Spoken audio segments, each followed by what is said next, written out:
Saraikongda nauna hingsa tholaktuna yum tara hena tangoi onkhre internet thingkhre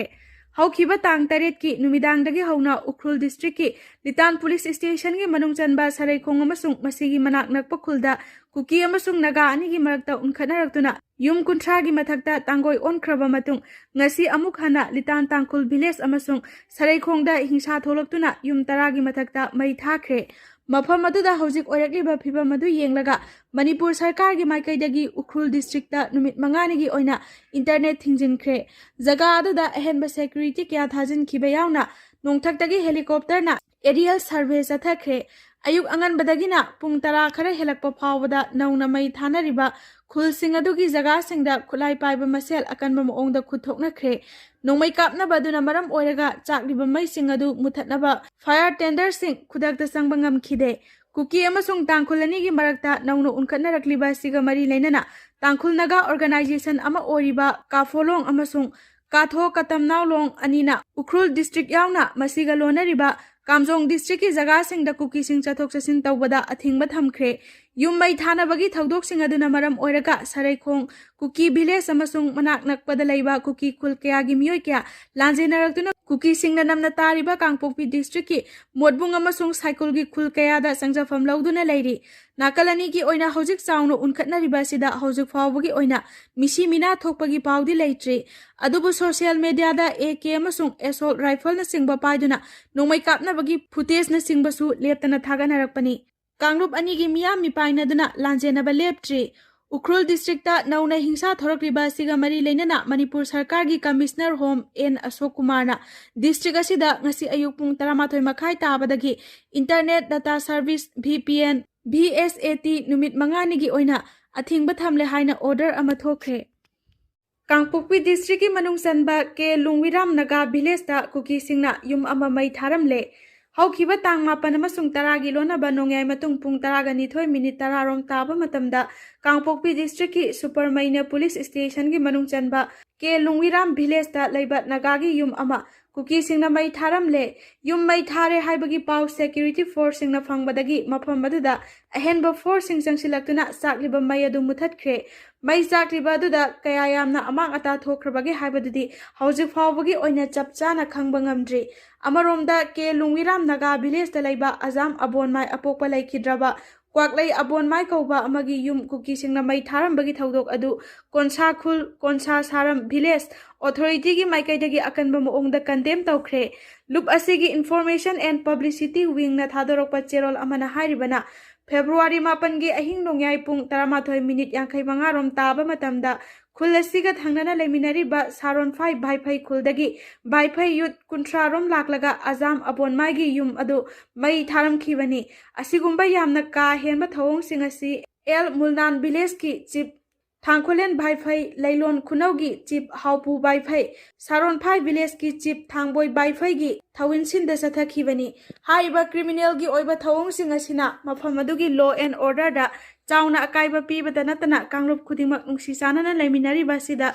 chauna akaiba pibani hojik lungwiram naga village asigumba ka henba thawong sing chathaba kangbu sing asina hostage ki phibam amada thambana human rights crisis kaya ama mayoknare Loinana khulasida lariba miyoi sing aki tujungba kaya mayoknaba kaya yauna khudong thiningai oibana makhogi punsi dignity amasung property da sauna akaiba pire maram aduna Manipur government amasung Ministry of Home Affairs ki maikaidagi hiram asida mityeng changbiduna mafam aduda lairiba ke lungwiram village ki samjaraba naga sing punsi amasung lanthum ngaknaba ahenba security kya thajinduna mathau taba thabak sing paikhat piyu Loinana relief safety amasung rehabilitation yauna athuba humanitarian gi oiba tengbang sing pibiyu hairi liangmai naga council eastern zone gi maikaidagi haukiba tang mapan gi nongyai matung pung 13 minute 55 rom tabada saron 5 bhai youth kuntra rom laklaga ke lungwiram naga village ta leiba azan abonmai gi yum mai tharamba amasung February 9 gi numidangda Litan da leiba naga village da Kuki singna yum mai thabagi thawong kya sathakhiba adu akanba moongda condemn tawrakli Thawong adu naga miyamda hakthengna singnabani loinana state asigi hojik oiriba law and order gi fibamasi pura fail oire haibani Manipur government amasung Bharat Sarkar gi Ministry of Home Affairs ki maikaidagi thawdog adu da senari basingbu masak khangdoktuna फाबा ngamdraba amadi hariba jaga sing aduda mapung phana security piba ngamdrabadi Liangmai Naga Council Eastern Zone konba jaga singda masigi chapchaba thabak sing paikhatlagani athuba matamda naga miyam ki punsi amasung lanthum ngak senba yauna humanitarian relief sing pinaba state amasung central government ki maikaidagi akhanaba thorang sing paikhatpaga loinana khudakta ahenba security sing deploy tawgadabani karigumba hariba demand sing asi thabakta paikhataba tarabadi masida tholokpa aphaphadagi daitya pumba sarkarna pugadabani hairi Litanda thokliba irang laksinanaba lengakna kana hotnari losi dikho irang thoknaba kaihauba sing masak khangdoknaba hotnari Hourkle district ki litan sarekhongda mahusagi phibam hanjil hananaba lengakna security forces civil society organization sing amadi community leaders singa khusamnaduna akhanaba thorang lokhatle haina deputy chief minister losi dikhona phongdokre naga people front npf na sinduna pangthokpa thoram ama yawba lakhiba deputy chief minister losi dikhona paumi singi wahangi paukhum piraduna hai haujikmaki oina mapung phana irang laksin bangamdrabasu ing tappa phibam hanjil hananabagi matangda akhana thorang kaya lokhatle lengakna paikhatliba thorang asida tongan organization amadi civil society group sing yauksilakna tung koina chatnagadaba maongda ingtapa phibam hanjil hananaba hotnaribasi afaba khudamni haina mahakna makha takhi wathok ama thorakpa matamda khudakte hekta laksenba oithokloi haina paladuna mahakna hai haujik oiriba phibam asi yengluraga ingtapa hanjil hananaba hotnabada matam khara soidana sangani adubo athuba matamda soidana phibam laksen bangamgani haibagi thajaba lei litan sarekhongda thokliba thogdogasigi matangda mahakna hai mifam kaya pangthoktuna phibam laksinanaba hotnaringai gi cherakta kanagumba miyoi kharana irang hengat hananaba atamnana thorang lokhalakli kangrup maselgi marakta kaihoduna irang thoananaba hotnakiba miyoi singadu masak khangdoknaba hotnari kanglup khudingmaki civil society organization singna mapung fana cooperation pirakpa maramna athuba matamda yasinaba puraklagani haibagi thajaba lei yummai tharakpa amasung nomai kapagi thodok thorakpana maram oiraga miyamda samamnaba puanbaga loinana phibam laksinanaba hotnabada khudong sadaba mayuknaki haujikti miyamgi pukning phathare amasung athuba matamda mausagi phibam soidana hanjilaklagani haiki NPF ki president Awangbo Newmainasu kanglup khudingmak ingtapa phibam kahendanaba appeal tawki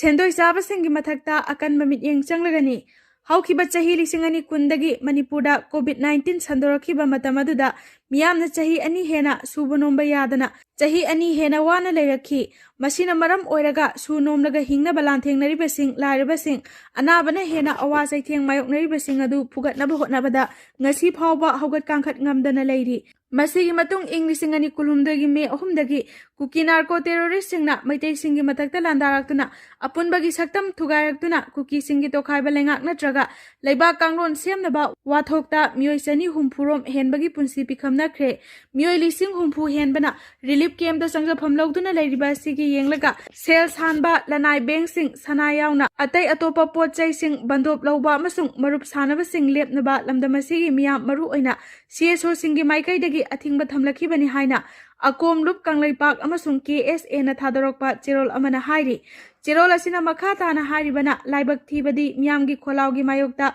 kanagumba senjau paiba miyamgi I chupliba miyoi kharana haujiksu matamdugi awa saitheng oikiba COVID-19 amasung wakhal tanadabadagi tholakhiba khatna sainaba lal hana sunaba asigi manung sendoi lobagi thabak sing chathabadagi miyoi kyagi lanthum matpa amadi seleptagi sendoi ne hengalakhibadagi lairabagi punsi areng bada puthare COVID-19 laina laichat manung amadi inglisingani kulumdagi me ahumdagi satharakiba lan manungda sanalupa low ingkhol atai potchai kyagi bandop thamkibagi sendoi kokpibagi mahuta sendoi sauna loba thengnare ꯃꯤꯌꯥꯝ ꯍꯨꯞꯅ ꯈꯝ ꯊꯦꯡꯅ ꯑꯋꯥ ꯆꯩꯊꯦꯡ ꯐꯪꯈꯤꯕ ꯊꯧꯗꯣꯛ ꯑꯅꯤ ꯑꯁꯤꯒꯤ ꯃꯅꯨꯡꯗ ꯀꯅꯥꯒꯨꯝꯕ ꯁꯦꯟꯖꯥꯎ ꯄꯥꯏꯕ ꯕꯟꯙꯣꯞ ꯂꯧꯕ ꯀꯥꯡꯕꯨꯅ ꯃꯤꯌꯥꯝꯒꯤ ꯑꯋꯥꯕ ꯈꯪꯗꯅ ꯌꯥꯔꯒꯅꯤ ꯃꯇꯥꯒꯨꯝ ꯅꯝꯐꯨꯗ ꯁꯦꯟꯗꯣꯏ ꯄꯨꯂꯞ ꯂꯧꯅꯕ ꯍꯣꯠꯅꯔꯛꯄ ꯑꯃꯁꯨꯡ ꯂꯧꯈꯠꯄ ꯑꯁꯤꯒꯤ ꯃꯥꯌꯣꯛꯇ ꯑꯀꯣꯝ ꯂꯨꯞ ꯀꯪꯂꯩꯄꯥꯛ ꯑꯃꯁꯨꯡ KSAꯅ ꯑꯊꯨꯕꯗ ꯃꯤꯠꯌꯦꯡ ꯆꯪꯕ ꯍꯧꯔꯒꯅꯤ꯫ ꯂꯨꯞ ꯑꯅꯤ ꯑꯁꯤꯅ ꯂꯧꯈꯠꯂꯛꯂꯤꯕ ꯈꯣꯡꯊꯥꯡ ꯑꯁꯤꯗ ꯃꯤꯌꯥꯝꯅꯁꯨ ꯃꯄꯨꯡ ꯐꯥꯅ ꯀꯣꯑꯣꯄꯔꯦꯁꯟ ꯄꯤꯕꯤꯌꯨ ꯍꯥꯏꯔꯤ꯫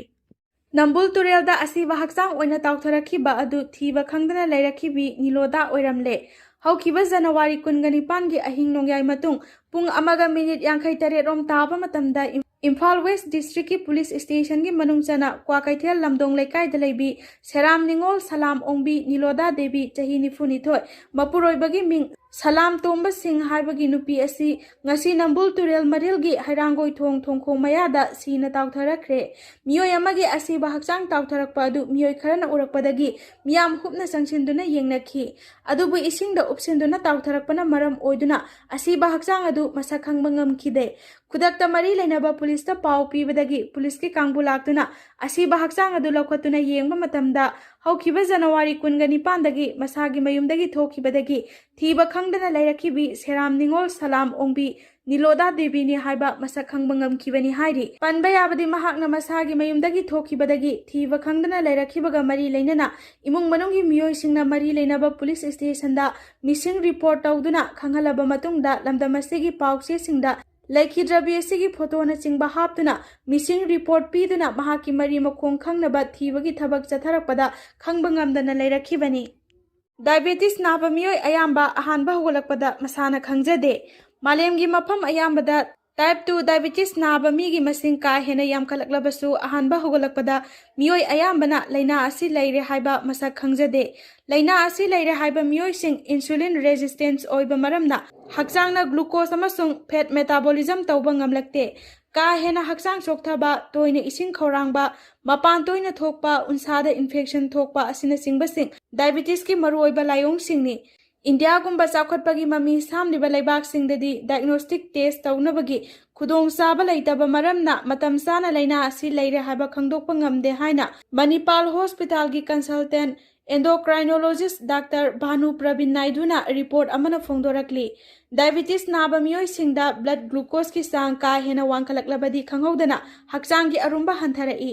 ꯀꯥ ꯍꯦꯟꯅ ꯏꯁꯤꯡ ꯈꯧꯔꯥꯡꯕ ꯐꯥꯎꯔꯛꯄ ꯃꯔꯝꯅ ꯏꯁꯤꯡ ꯌꯥꯝꯅ ꯊꯛꯆꯤꯟꯕꯒ ꯂꯣꯏꯅꯅ ꯃꯄꯥꯟ ꯇꯣꯏꯅ ꯊꯣꯛꯏ꯫ ꯅꯨꯃꯤꯗꯥꯡꯒꯤ ꯃꯇꯝꯗꯁꯨ ꯉꯥꯏꯍꯥꯛ ꯇꯨꯝꯊꯔꯨꯕꯗꯒꯤ ꯃꯄꯥꯟ ꯊꯣꯛꯅꯤꯡꯕꯗꯒꯤ ꯃꯤꯀꯞ ꯊꯣꯔꯛꯏ꯫ ꯕ꯭ꯂꯗ ꯁꯨꯒꯔꯒꯤ ꯆꯥꯡ ꯀꯥ ꯍꯦꯟꯅ ꯋꯥꯡꯈꯠꯂꯛꯂꯕꯗꯤ ꯍꯥꯔꯠ ꯑꯦꯇꯦꯛ, ꯕ꯭ꯔꯦꯟ ꯁ꯭ꯇ꯭ꯔꯣꯛ, ꯅꯔꯚꯇ ꯑꯃꯥꯡ ꯑꯇꯥ ꯊꯣꯛꯂꯛꯄ, ꯀꯤꯗꯅꯤꯗ ꯑꯃꯥꯡ ꯑꯇꯥ ꯊꯣꯛꯂꯛꯄ ꯑꯃꯁꯨꯡ ꯎꯕ ꯉꯝꯕꯒꯤ ꯃꯇꯤꯛ ꯃꯌꯥꯏ ꯍꯟꯊꯔꯛꯄ ꯌꯥꯏ꯫ ꯅꯨꯡꯅꯥꯡꯕ ꯄꯣꯛꯅꯤꯡꯉꯥꯏ ꯑꯣꯏꯕ ꯃꯑꯣꯡꯗ ꯗꯥꯏꯕꯦꯇꯤꯁ ꯅꯥꯕꯒꯤ ꯆꯥꯡ ꯀꯥ ꯍꯦꯟꯅ ꯋꯥꯡꯈꯠꯂꯛꯄꯒ ꯂꯣꯏꯅꯅ ꯆꯍꯤ ꯅꯧꯔꯤꯕ ꯃꯤꯑꯣꯏ ꯀꯌꯥꯗꯁꯨ ꯂꯩꯅꯥ ꯑꯁꯤ ꯅꯥꯕ ꯊꯦꯡꯅꯔꯦ꯫ ꯂꯩꯅꯥ ꯑꯁꯤꯒꯤ ꯃꯇꯥꯡꯗ ꯃꯤꯄꯨꯝ ꯈꯨꯗꯤꯡꯃꯛ ꯃꯃꯨꯠ ꯇꯥꯅ ꯈꯪꯍꯟꯕꯒ ꯂꯣꯏꯅꯅ ꯂꯧꯈꯠꯄ ꯌꯥꯕ ꯆꯦꯛꯁꯤꯟ ꯊꯧꯔꯥꯡꯁꯤꯡ ꯃꯇꯝ ꯆꯥꯅ ꯂꯧꯈꯠꯍꯟꯒꯗꯕꯅꯤ꯫ ꯃꯔꯨꯑꯣꯏꯅ ꯄꯨꯟꯁꯤ ꯃꯍꯤꯡ ꯁꯦꯝꯗꯣꯛꯄꯒ ꯂꯣꯏꯅꯅ ꯆꯥꯡ ナꯏꯅ ꯁ꯭ꯀ꯭ꯔꯤꯅꯤꯡ ꯇꯧꯗꯨꯅ ꯕ꯭ꯂꯗ ꯁꯨꯒꯔꯒꯤ ꯂꯦꯚꯦꯜ ꯌꯦꯡꯊꯣꯛꯄ ꯃꯊꯧ ꯇꯥꯏ ꯍꯥꯏꯔꯤ꯫ ꯃꯥꯂꯦꯝꯒꯤ ꯑꯣꯏꯅ ꯀꯨꯝꯖꯥ 1990ꯗ ꯗꯥꯏꯕꯦꯇꯤꯁꯀ ꯁꯥꯒꯣꯟꯅꯅ ꯍꯤꯡꯂꯤꯕ ꯃꯤꯑꯣꯏ ꯃꯤꯂꯤꯌꯟ 200 ꯑꯣꯏꯔꯝꯕꯗꯒꯤ ꯀꯨꯝꯖꯥ 2022ꯗ ꯃꯤꯂꯤꯌꯟ 930 ꯌꯧꯔꯛꯈꯤ꯫ ꯂꯥꯏꯔꯕ ꯑꯃꯁꯨꯡ ꯁꯦꯟꯊꯣꯛ ꯅꯦꯝꯕ ꯂꯩꯕꯥꯛꯁꯤꯡꯗ ꯈꯣꯡꯖꯦꯜ ꯌꯥꯡꯅ ꯂꯩꯅꯥ ꯑꯁꯤ ꯅꯥꯕꯒꯤ ꯆꯥꯡ ꯍꯦꯟꯒꯠꯂꯛꯂꯤ꯫ ꯔꯤꯄꯣꯔꯠ ꯑꯃꯒꯤ ꯃꯇꯨꯡ ꯏꯟꯅ ꯗꯥꯏꯕꯦꯇꯤꯁ ꯅꯥꯔꯕ ꯃꯤꯑꯣꯏ 50 ꯔꯣꯝ ꯃꯁꯥꯅ ꯈꯪꯖꯗꯕ ꯃꯔꯝꯅ ꯃꯊꯧ ꯇꯥꯕ ꯍꯤꯗꯥꯛ ꯂꯥꯡꯊꯛꯁꯤꯡ ꯆꯥꯗꯦ꯫ ꯑꯗꯨꯅ ꯃꯔꯝ ꯑꯣꯏꯔꯒ ꯀꯤꯗꯅꯤꯗ ꯑꯅꯥꯕ ꯑꯣꯏꯍꯜꯂꯛꯄꯗꯒꯤ ꯀꯨꯝꯖꯥ 2022ꯗ ꯃꯤꯑꯣꯏ ꯃꯤꯂꯤꯌꯟ 2 ꯍꯦꯟꯅ ꯁꯤꯍꯟꯈꯤ꯫ ꯃꯁꯤꯒꯤꯁꯨ ꯃꯊꯛꯇ ꯍꯥꯔꯠꯀꯤ ꯂꯩꯅꯥꯒ ꯃꯔꯤ ꯂꯩꯅꯅ ꯁꯤꯈꯤꯕ ꯃꯤꯑꯣꯏ 11 ꯔꯣꯝꯗꯤ ꯕ꯭ꯂꯗ ꯁꯨꯒꯔ ꯋꯥꯡꯕꯅ ꯑꯣꯏꯍꯜꯂꯛꯄꯅꯤ ꯍꯥꯏꯔꯤ꯫ ꯄꯦꯟꯀ꯭ꯔꯤꯁꯅ ꯏꯟꯁꯨꯂꯤꯟ ꯃꯔꯥꯡ ꯀꯥꯏꯅ ꯄꯨꯊꯣꯛꯄ ꯉꯝꯂꯛꯇꯕꯒꯤ ꯊꯧꯑꯣꯡꯕꯨ ꯗꯥꯏꯕꯦꯇꯤꯁ ꯍꯥꯏꯅ ꯈꯪꯅꯩ꯫ ꯏꯟꯁꯨꯂꯤꯟ ꯍꯥꯏꯔꯤꯕ ꯍꯣꯔꯃꯣꯟ ꯃꯈꯜ ꯑꯁꯤꯅ ꯏꯗ ꯌꯥꯎꯕ ꯒ꯭ꯂꯨꯀꯣꯖꯀꯤ ꯈꯜ ꯀꯥꯏꯍꯟꯗꯅ ꯊꯝꯕꯗ ꯃꯔꯨꯑꯣꯏꯕ ꯊꯧꯗꯥꯡ ꯂꯧꯔꯤ ꯍꯥꯏꯔꯤ꯫